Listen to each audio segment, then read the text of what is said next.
Warum nicht Bali? Bin there, done that. Auf Bali hatten wir irgendwie keinen Bock. Sind ja diverse Male schon da gewesen und es ist ja mittlerweile auch einfach echt touristisch überlaufen. Ja, Freunde, jetzt sind wir doch wieder auf Bali. Eigentlich war ich ja mit dem Thema spätestens 2017 bereits durch. Zu voll, zu touristisch. Aber irgendwie hat es uns dann doch nochmal hier hingezogen. Was wir hier so vorhaben und ob wir länger bleiben oder doch ganz schnell wieder fliehen? Let's find out.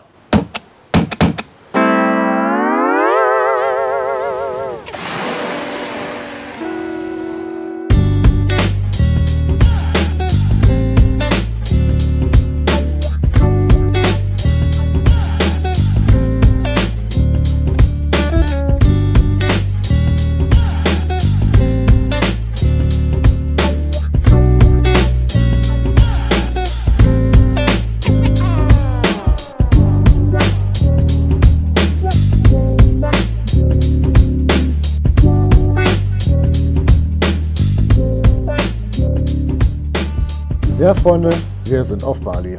Im Gegensatz zu früher, wo ich oft in Canggu war, ist diese Ecke aber leider mittlerweile nur noch zu meiden. Also sind wir tatsächlich erstmal ausschließlich im Norden.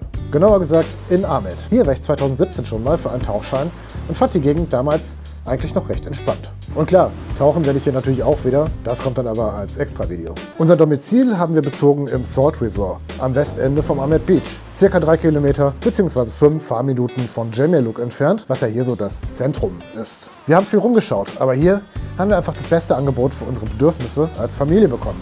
Dachten wir, denn was ich erst als ein geräumiges Familienzimmer las, das ist in Realität doch ein wenig, nun ja, skurril konstruiert. Ich fange aber mal mit den positiven Seiten an. Guckt euch einfach die Terrasse an, auf der ich gerade sitze. Großer Tisch, viel Platz, Blick aufs Meer. Eigentlich ziemlich geil. Und tatsächlich auch eins der Hauptargumente, uns hier einzuquartieren. Vor allem, da wir hier auch wirklich direkt am Meer sind, ohne eine Straße dazwischen. Von der Terrasse geht es 3 Treppenstufen hoch in eine Art Küche. Auch diese mit Sea View. Brauchen wir zwar nicht, aber eigentlich ganz nice to have als zusätzlicher Aufenthaltsraum. Leider aber nach oben hin offen und nicht klimatisiert. Also leider irgendwie auch verschenkter Platz. Von hier geht es wieder 3 Stufen runter in den eigentlichen Schlafraum. Dieser mit Stockbett tatsächlich etwas zu klein für uns 3. Auch fehlen sämtliche Ablageoptionen für Kleinkram, Technik oder sowas. Da kommt leider ein wenig Camping-Feeling auf. Weiter zum Bad. Auch typisch balinesisch, offen hin zum Dach. Schön geräumig, aber auch hier ohne große Ablagen oder Haken für Handtücher. Versteht mich nicht falsch.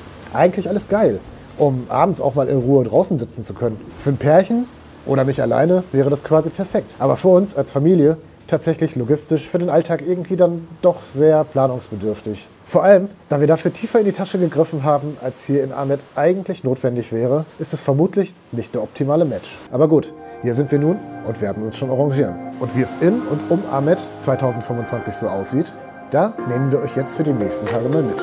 Moped habe ich auch schon besorgt, kann also losgehen.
Damit finden die meisten Tauchgänge von der Küste aus statt. Da ist zu vermuten, dass man hier wohl auch ganz gut schnorcheln kann. Wir sind dafür jetzt nach Lifha gefahren, ca. 15 Fahrminuten südlich von Amed Beach, was dafür einer der schönsten Strände hier in der Gegend sein soll. Ob das tatsächlich der Fall ist und was das strandnahe Riff hier so zu bieten hat, ich würde sagen, let's find out.